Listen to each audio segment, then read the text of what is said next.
morning. Time to work out. Two options were go back to bed or come do my exercise. Henry's all spicy this morning. Rah, rah, rah, rah. Rah, rah, rah. Rah, rah.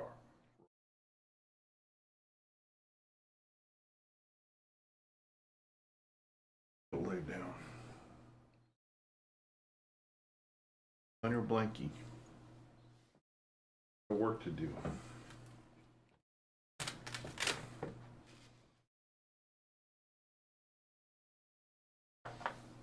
Yeah. No way. No way I can hold you and do this. Once you stick your little face. You want to bite me? Okay. Bite my hand. Come lay down.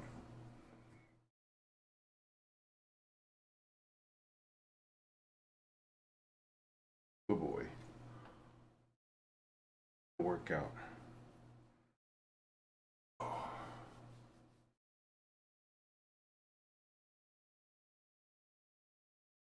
Need to another stand in here or something. I can't see that chat well enough. I have that other laptop. I could set it in front of me. So currently you can it's mostly out of the shop. Right in front of me is my exercise bike that I don't really use. I prefer this rowing machine. Could put it in the other corner if I got a couple different little stands. I could probably set that laptop on. That'll be today's project. Then I'd be able to read the screen easier. Alright, in the meantime, Henry, you gotta simmer down. Really got to get on this. It's important. Good buddy. No, don't start doing a bunch of crap, dude. It isn't very long, even in dog years.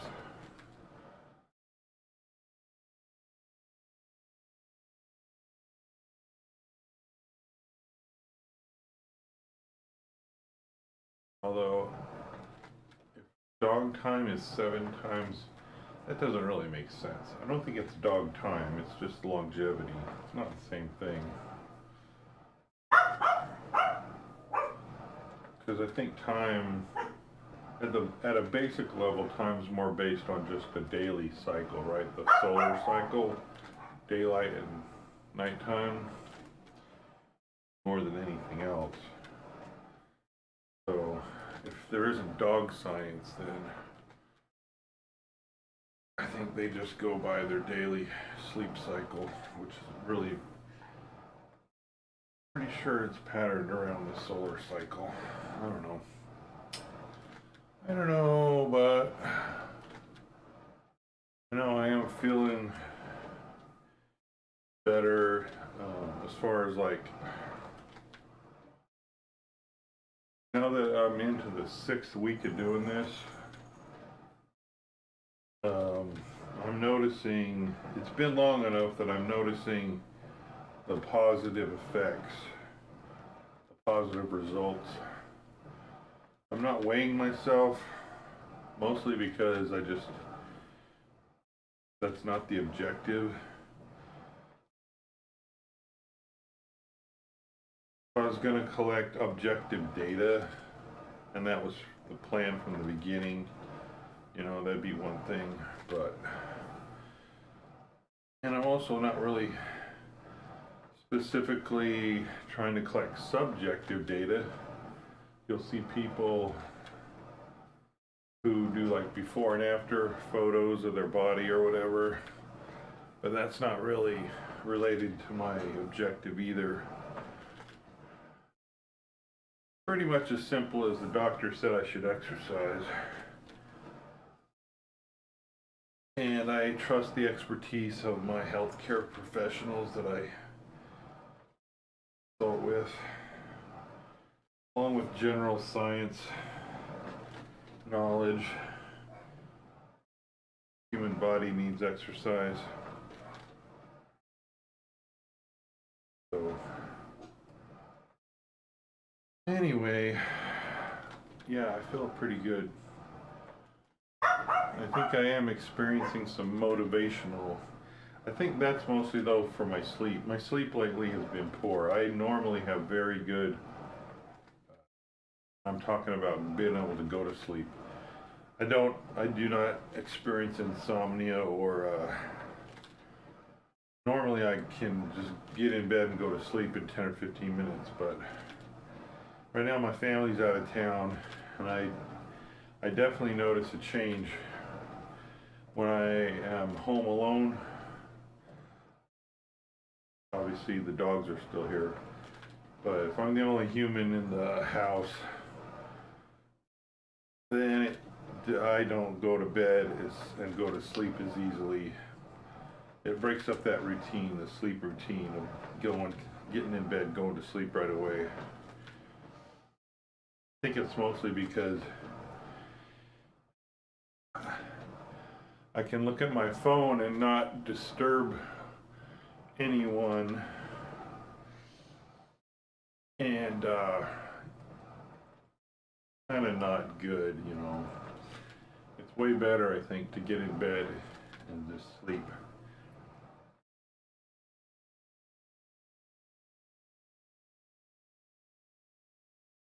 So I think the disruption of my normal sleep pattern is probably the main issue. But I'm keeping at it. I'm doing the rowing machine. It is making me feel better. So I didn't put it in the title this morning, but yeah, I've been listening to a Kindle book as read by my Amazon device, and I've enjoyed that. I'll probably mix it up and go back to music after this one, and then I'll probably do another audio book. It's not an audio book. Audio books would be copyrighted and I wouldn't play that on stream. But I'm not an internet lawyer, as are not we most. That's not the right way to say that. Anyway, my fake internet lawyer persona makes me think that if I have the Amazon device read a public domain work, i.e. old classic books, which I did not look up specifically which ones are in the public domain. I kind of made an assumption, but there you go. I'm not an internet lawyer. So I'm just gonna let my Amazon device read me an old book. We'll leave it at that until I get notified that I've done something inappropriate as far as copyright goes. Alexa, read The Invisible Man from Kindle. Resuming The Invisible Man, Amazon Classics Edition. There are 2 hours left in the book. Please keep sitting where you are, said the Invisible Man. Here's the poker, you see. When I came into this room, continued the Invisible Man, after presenting the poker to the tip of the nose of each of his visitors, I did not expect to find it occupied, and I expected to find, in addition to my books of memoranda, an outfit of clothing. Where is it? No, don't rise. I can see it's gone. Now just at present, though the days are quite warm enough for an invisible man to run about stark, the evenings are quite chilly. I want clothing, and other accommodation, and I must also have those 3 books. Chapter 12. The Invisible Man loses his temper. It is unavoidable that at this point the narrative should break off again, for a certain very painful reason that will presently be apparent. While these things were going on in the parlor, and while Mr. Huckster was watching Mr. Marvel smoking his pipe against the gate, not a dozen yards away were Mr. Hall and Teddy Henfrey discussing in a state of cloudy puzzlement the one-iping topic. Suddenly there came a violent Alexa, thud pause. Good morning. Good morning, Trey.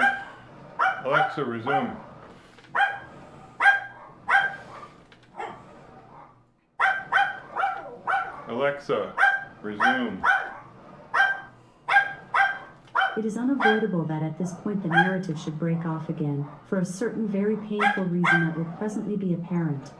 While these things were going on in the parlor, and while Mr. Huckster was watching Mr. Marvel smoking his pipe against the gate, not a dozen yards away were Mr. Hall and Teddy Humphrey discussing in a state of cloudy puzzlement the one-epping topic. Suddenly there came a violent thud against the door of the parlor, a sharp cry, and then silence. "Hello," said Teddy Humphrey. "Hello," from the tap. Mr. Hall took things in slowly but surely. "That ain't right," he said, and came round from behind the bar towards the parlor door. He and Teddy approached the door together, with intent faces. Their eyes considered. "Summat wrong," said Hall, and Humphrey nodded agreement.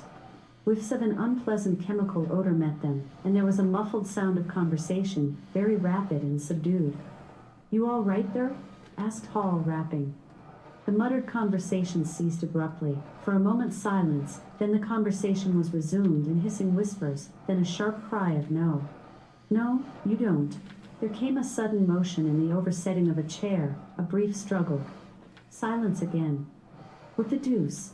exclaimed Humphrey, sotto voce. "You all right there?" asked Mr. Hall sharply again. The vicar's voice answered with a curious jerking intonation, "Quite right. Please don't interrupt." "Ah," said Mr. Humphrey. "Ah," said Mr. Hall. "Says, don't interrupt," said Humphrey. "I heard him," said Hall. "And a sniff," said Humphrey. They remained listening. The conversation was rapid and subdued. "I can't," said Mr. Bunting, his voice rising. "I tell you, sir, I will not." "What was that?" asked Humphrey. "Says he why not?" said Hall. "Weren't speaking to us, was he?" "Disgraceful," said Mr. Bunting within. "Disgraceful," said Mr. Humphrey. "I heard it distinct." "Who's that speaking now?" asked Humphrey. "Mr. Cuss, I suppose," said Hall. "Can you hear anything?" Silence. The sounds within indistinct and perplexing. "Sounds like throwing the tablecloth about," said Hall. Mrs. Hall appeared behind the bar. Hall made gestures of silence and invitation. This aroused Mrs. Hall's wifely opposition. "What you're listening there for, Hall?" she asked. "Ain't you nothing better to do busy day like this?" Hall tried to convey everything by grimaces and dumb show, but Mrs. Hall was obdurate. She raised her voice. So Hall and Humphrey, rather crestfallen, tiptoed back to the bar, gesticulating to explain to her. At first she refused to see anything in what they had heard at all. Then she insisted on Hall keeping silence, while Humphrey told her his story. She was inclined to think the whole business nonsense. Perhaps they were just moving the furniture about. "I heard him say disgraceful, that I did," said Hall. "I heard that, Mrs. Hall," said Humphrey. "Like as not," began Mrs. Hall. "HSH," said Mr. Teddy Humphrey. "Didn't I hear the window?" "What window?" asked Mrs. Hall. "Parlor window," said Humphrey. Everyone stood listening intently. Mrs. Hall's eyes, directed straight before her, saw without seeing the brilliant oblong of the inn door, the road white and vivid, and Huckster's shop front blistering in the June sun. Abruptly Huckster's door opened and Huckster appeared, eyes staring with excitement, arms gesticulating. "Yap!" cried Huckster. "Stop thief!" and he ran obliquely across the oblong towards the yard gates and vanished. Simultaneously came a tumult from the parlor, and a sound of windows being closed. Hall, Humphrey, and the human contents of the tap rushed out at once pell-mell into the street. They saw someone whisk round the corner towards the road, and Mr. Huckster executing a complicated leap in the air that ended on his face and shoulder. Down the street people were standing astonished or running towards them. Mr. Huckster was stunned. Humphrey stopped to discover this, but Hall and the two laborers from the tap rushed at once to the corner, shouting incoherent things, and saw Mr. Marvel vanishing by the corner of the church wall. They appeared to have jumped to the impossible conclusion that this was the invisible man suddenly become visible, and set off at once along the lane in pursuit. But Hall had hardly run a dozen yards before he gave a loud shout of astonishment and went flying headlong sideways, clutching one of the laborers and bringing him to the ground.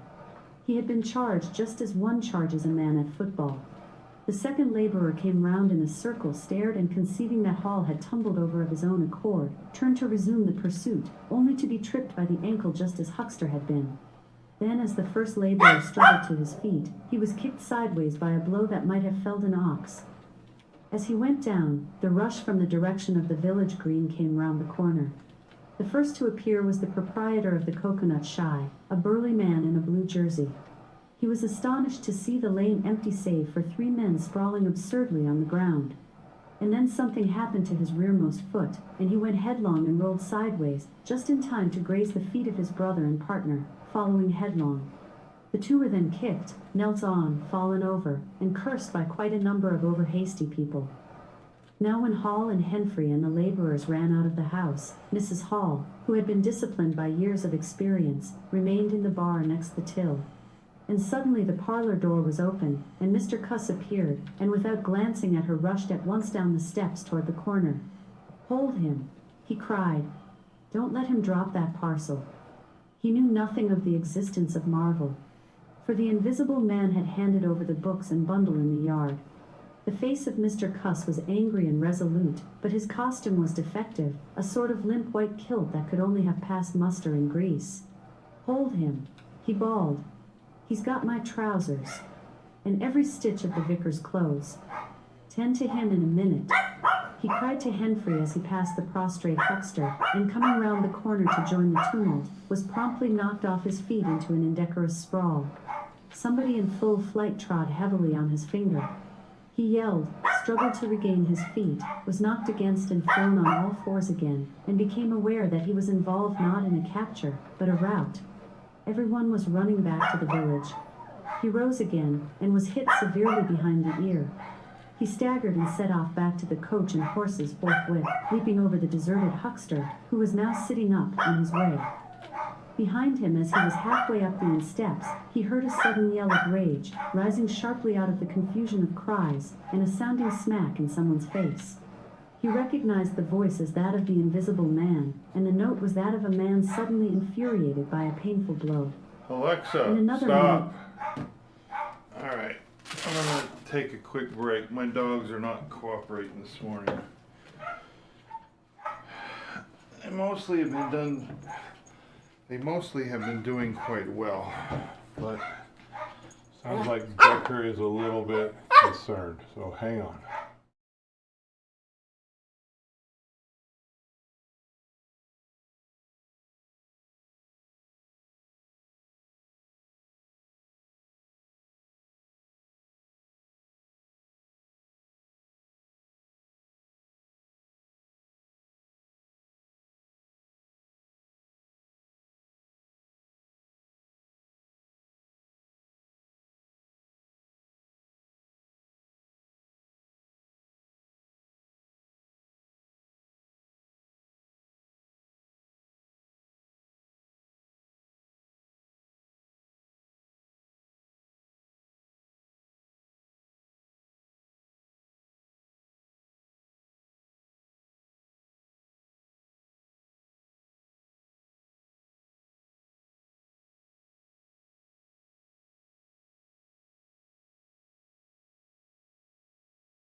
Alright, let's see if we can finish up.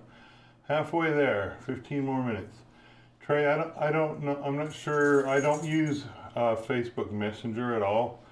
So if that's what you're referring to, I don't use Messenger. Alright.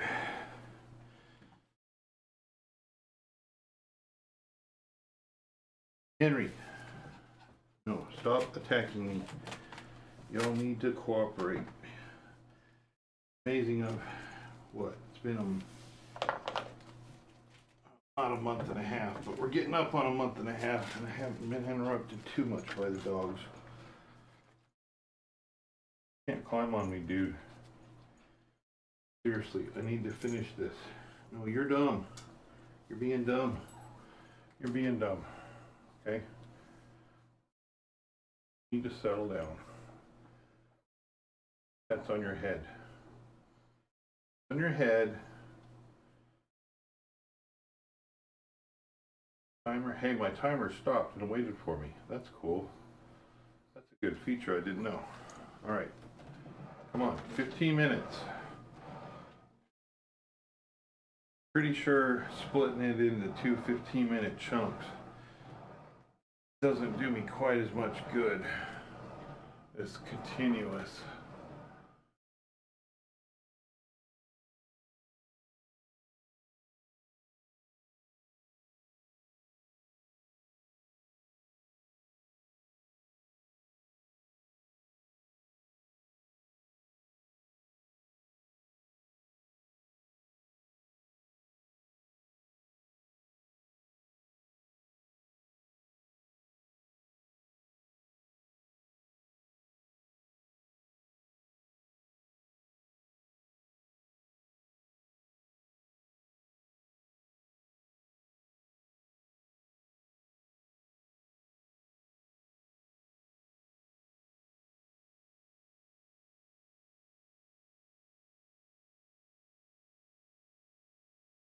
Alexa, read The Invisible Man from Kindle.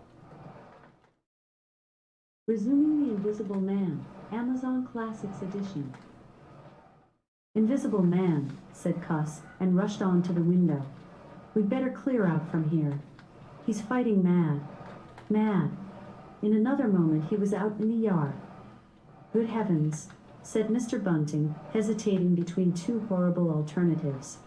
He heard a frightful struggle in the passage of the inn, and his decision was made. He clambered out of the window, adjusted his costume hastily, and fled up the village as fast as his fat little legs would carry him. From the moment when the Invisible Man screamed with rage and Mr. Bunting made his memorable flight up the village, it became impossible to give a consecutive account of affairs in Iping. Possibly the Invisible Man's original intention was simply to cover Marvel's retreat with the clothes and books. But his temper, at no time very good, seems to have gone completely at some chance blow, and forthwith he set to smiting and overthrowing, for the mere satisfaction of hurting. You must figure the street full of running figures, of doors slamming and fights for hiding places. You must figure the tumult suddenly striking on the unstable equilibrium of old Fletcher's planks and two chairs with cataclysmic results. You must figure an appalled couple caught dismally in a swing.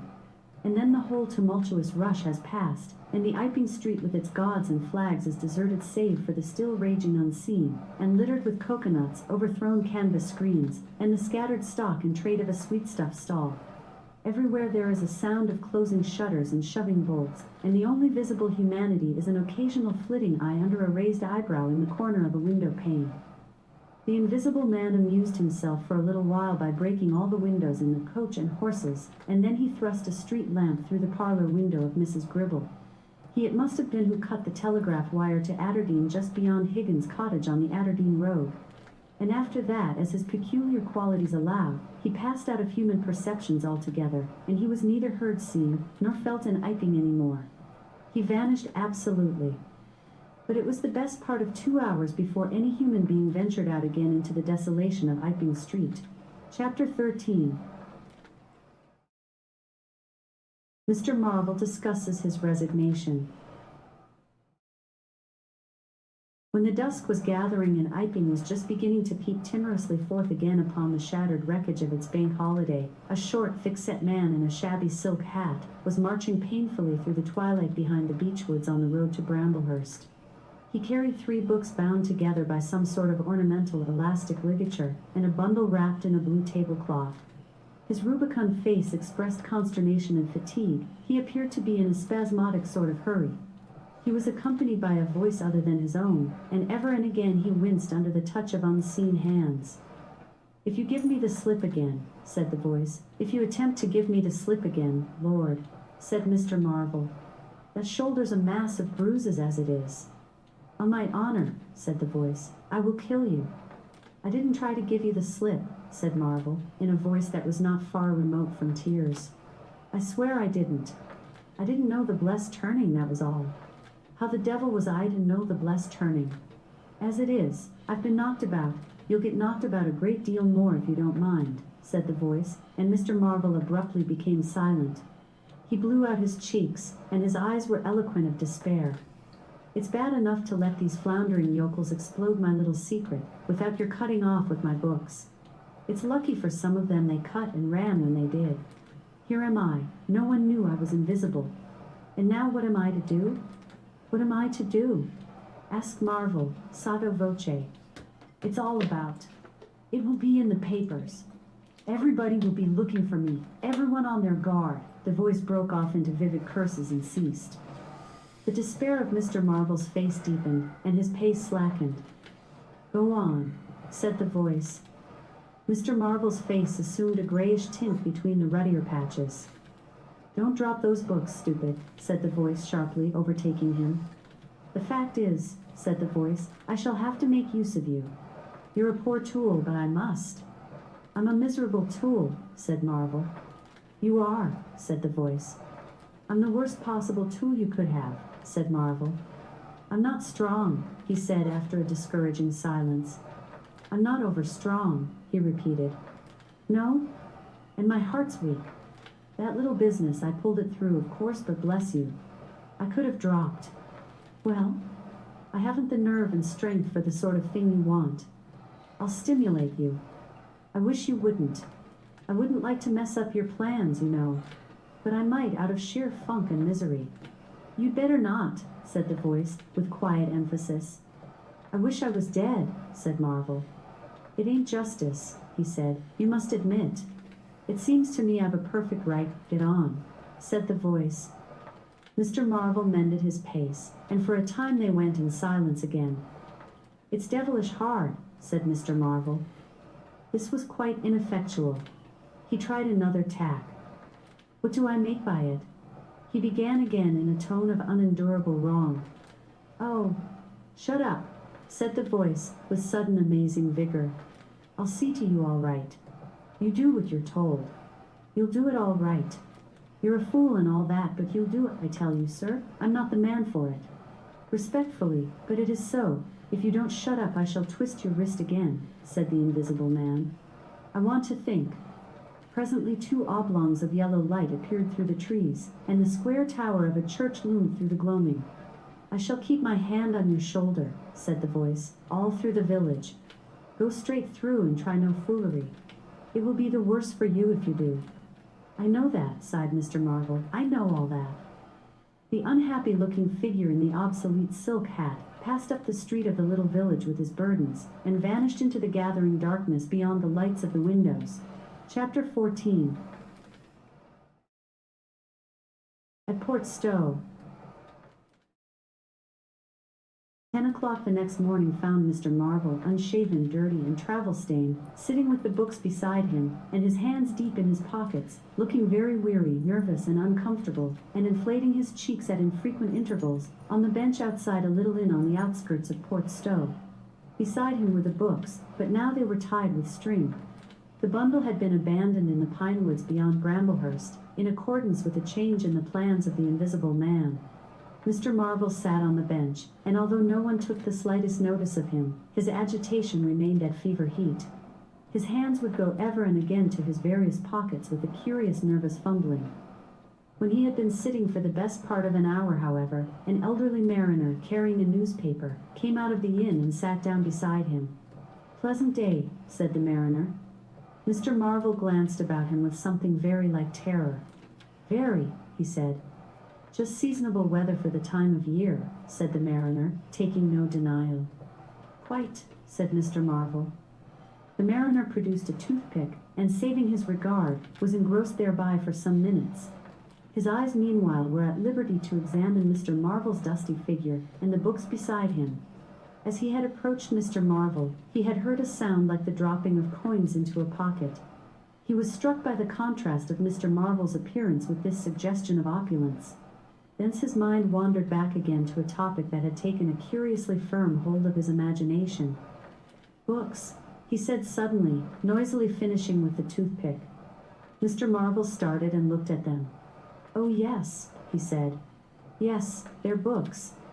"There's some extraordinary things in books," said the mariner. "I believe you," said Mr. Marvel.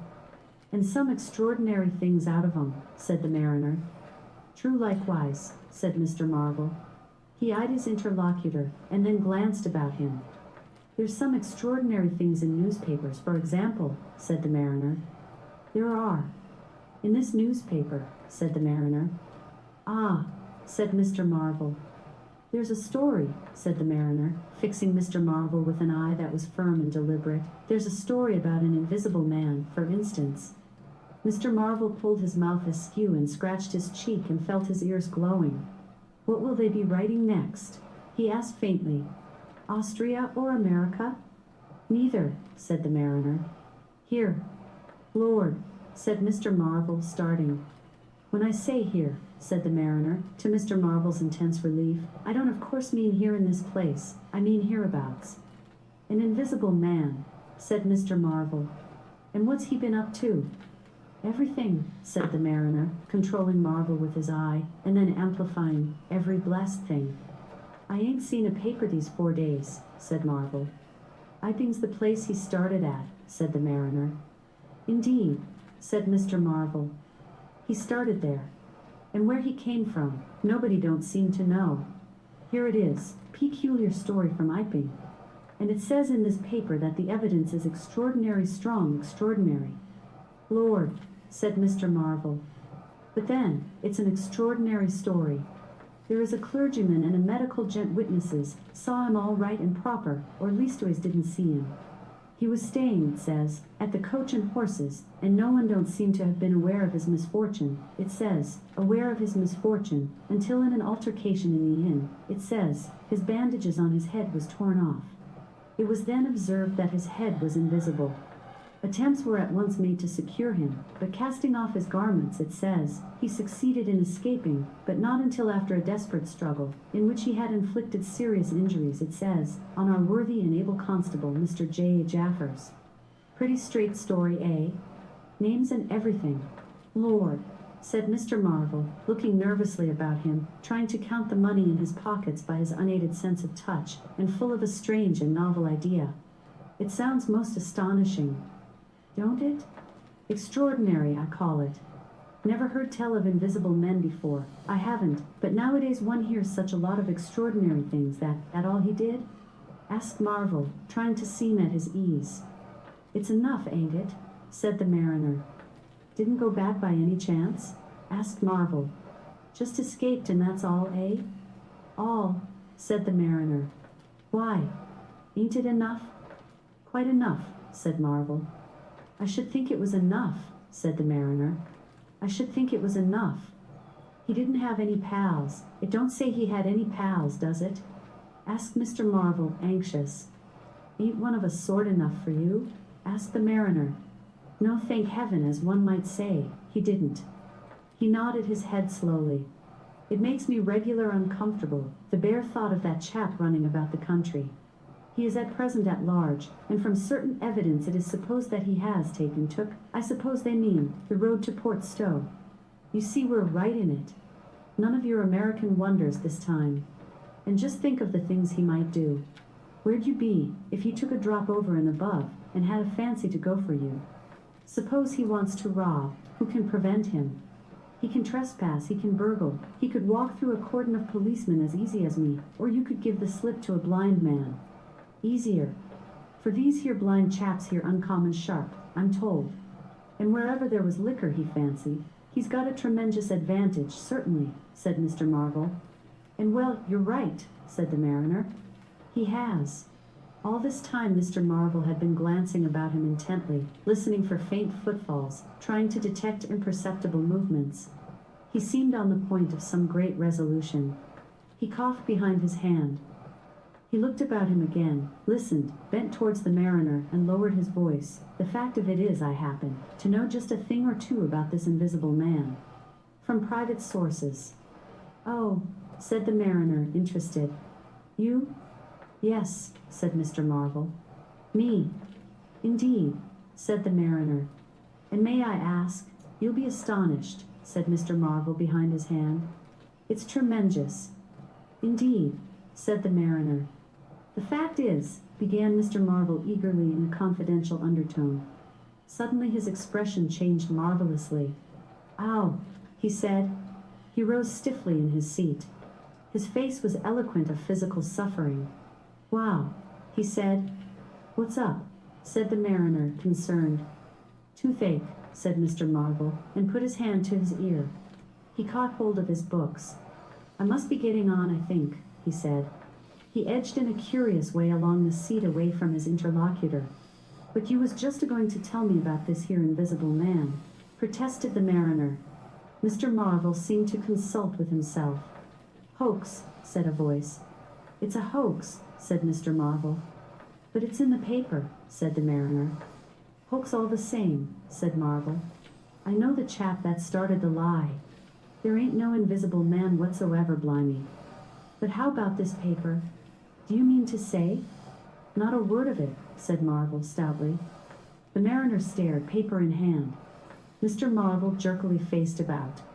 Wait a bit, said the mariner, rising and speaking slowly. Do you mean to say? I do, said Mr. Marvel. Then why did you let me go on and tell you all this blarsted stuff then? Alexa, What do you mean by stop. letting a man make a fool of himself like that for? Eh? Mr. Marvel blew out his Alexa, cheeks. stop. All right, 31 minutes. Did a bonus minute-ish to take into account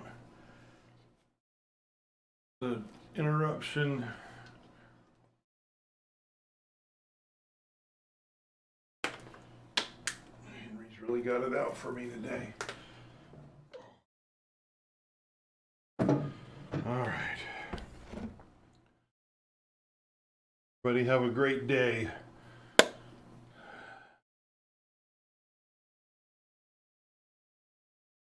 Stream ending.